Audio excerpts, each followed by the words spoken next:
Halo teman-teman, perkenalkan nama saya Kesa Kalisa dari Fakultas Hukum, Prodi Ilmu Hukum dari kelas D dengan NPM 251000160. Di sini saya akan membahas tentang hak asasi manusia.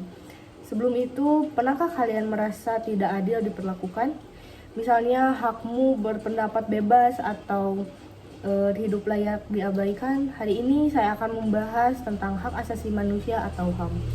Ini tentang hak-hak dasar setiap orang yang setiap orang punya tanpa terkecuali. Mari kita pelajari bersama agar kita bisa lebih baik, lebih bijak dan lebih peduli. Apa itu HAM? HAM adalah hak-hak dasar yang setiap orang punya, seperti hak untuk hidup aman, bebas berbicara, dan tidak diskriminasi. Bayangkan dunia tanpa HAM, bisa-bisa kita semua takut berpendapat. HAM adalah hak-hak alami yang melekat pada setiap orang sejak lahir. Bayangkan seperti aturan main dalam permainan hidup, semua orang harus diperlakukan sama tanpa diskriminasi berdasarkan kulit, agama, atau jenis kelamin. HAM melindungi kita dari ketidakadilan seperti hak untuk hidup, bebas dari penyiksaan, dan berpendapat. Ini bukan hadiah dari pemerintah, tapi hak universal yang diakui dunia. Hak asasi manusia sebenarnya tidak dapat dipisahkan dengan pandangan filosofis tentang manusia yang melatar belakanginya. Menurut Pancasila, hakikat manusia adalah tersusun atas jiwa dan raga, kedudukan kodrat sebagai makhluk Tuhan dan makhluk pribadi. Adapun sifat kodratnya adalah sebagai makhluk individu dan makhluk sosial. Hak-hak dasar yang melekat pada diri manusia, tanpa hak-hak itu, manusia tidak dapat hidup layak sebagai manusia. Menurut Mustafa Kamal Pasha, bahwa yang dimaksud hak asasi manusia adalah hak-hak dasar yang dibawa manusia sejak lahir, yang melekat pada esensinya sebagai anugerah Allah Subhanahu wa taala. Pendapat lain yang senada menyatakan bahwa hak asasi manusia adalah hak-hak dasar yang dibawa sejak lahir dan melekat pada potensi sebagai makhluk dan wakil Tuhan. Rumusan sejak lahir sekarang dipertanyakan, sebab bayi yang di dalam kandungan sudah memiliki hak untuk hidup. Oleh karena itu, rumusan yang lebih tepat adalah hak dasar melekat pada manusia sejak ia hidup. Menurut Darji Darmogi Harjo, hak-hak asasi manusia adalah hak-hak atau hak-hak pokok yang dibawa manusia sejak lahir dari anugerah Tuhan Yang Maha Esa. Hak-hak asasi menjadi dasar daripada hak-hak dan kewajiban-kewajiban yang lain. Menurut Padmo Wahyono, hak-hak asasi manusia adalah hak yang memungkinkan orang untuk hidup berdasarkan sesuatu harkat dan martabat tertentu. HAM bukan hal baru. Setelah Perang Dunia Kedua yang penuh kekejaman pada 1948, PBB membuat Deklarasi Universal Hak Asasi Manusia. Ini seperti kontrak global untuk melindungi manusia. Sebelumnya ada Magna Carta di Inggris pada abad ke-13 yang mulai membatasi kekuasaan raja. HAM terus berkembang seperti hak perempuan dan anak. Orang yang melihat betapa pentingnya melindungi hak manusia agar tidak ada lagi pembantaian massal. Ini seperti aturan global yang mengatakan semua orang, pria, wanita, anak-anak punya hak yang sama, tanpa peduli ras atau agama. Ada 30 hak di dalamnya, mulai dari hak hidup hingga hak bekerja. HAM dibagi menjadi beberapa jenis, hak sipil dan politik. Hak untuk hidup, bebas berpendapat, memilih pemimpin, dan tidak ditangkap seenaknya. Contoh, kita boleh protes damai jika kebijakan itu tidak adil. Yang kedua, ada hak ekonomi sosial dan budaya. Hak atas pendidikan kesehatan, pekerjaan layak, dan budaya.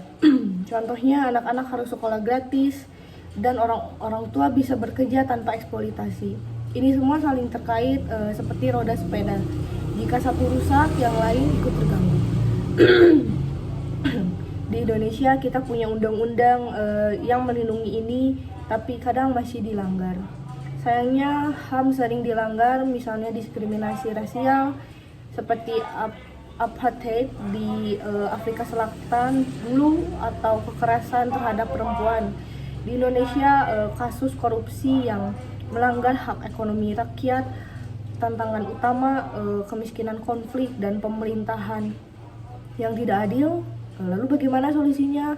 Solusinya pendidikan, hukum yang kuat, dan partisipasi masyarakat. Kita bisa mulai dari diri sendiri seperti melaporkan pelanggaran, ada orang yang didiskriminasi karena kulit hitam, perempuan yang tidak boleh bekerja, atau anak-anak yang dipaksa kerja tanpa tapi kenapa HAM itu penting? Karena tanpa itu dunia tidak adil, perang, kemiskinan, dan ketakutan merajalela.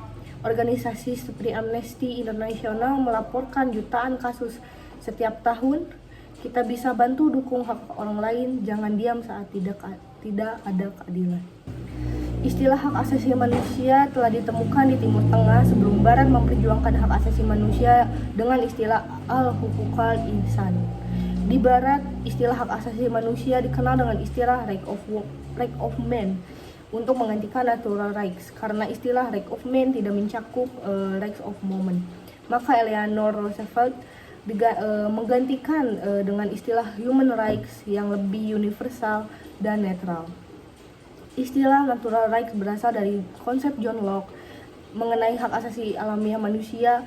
John Locke menggambarkan bahwa kehidupan manusia yang asli belum bernegara memiliki hak-hak dasar perorangan yang alami.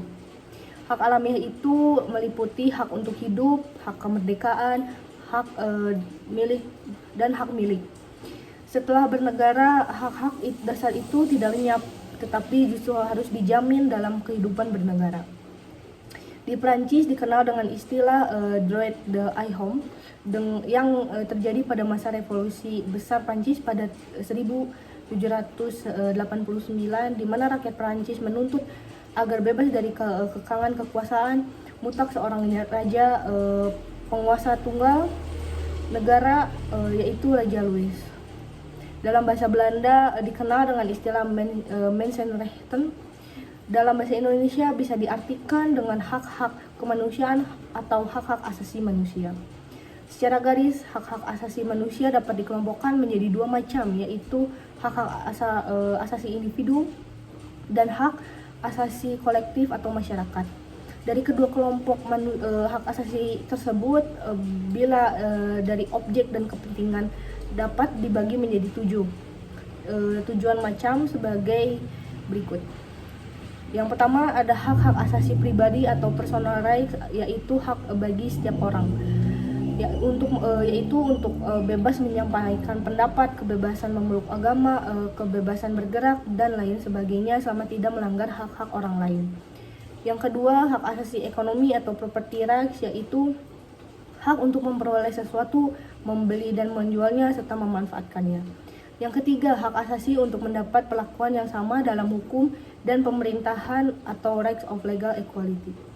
Yang keempat, hak-hak asasi politik atau political rights, untuk hak ikut serta dalam pemerintahan, hak pilih, hak mendirikan partai politik, organisasi kemasyarakatan, dan lain sebagainya.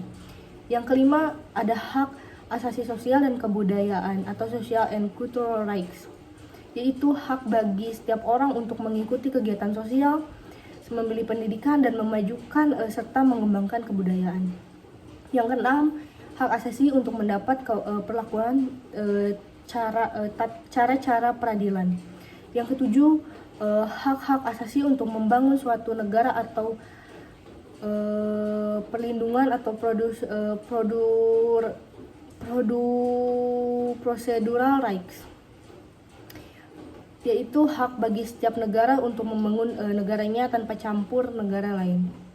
Sebagaimana kita ketahui bahwa hak-hak dasar manusia selalu berubah sesuai dengan perkembangan zaman dan ditetapkan oleh masing-masing negara. Di Inggris tahun 1689 keluar Bill of Rights, yaitu undang-undang yang diterima oleh parlemen Inggris sebagai perlawanan terhadap Raja James II, yang isinya: pertama, kebebasan dalam pemilihan anggota parlemen; kedua, kebebasan berbicara dan mengeluarkan pendapat; yang ketiga, pajak undang-undang dan pembentukan tentara tetap harus seizin parlemen.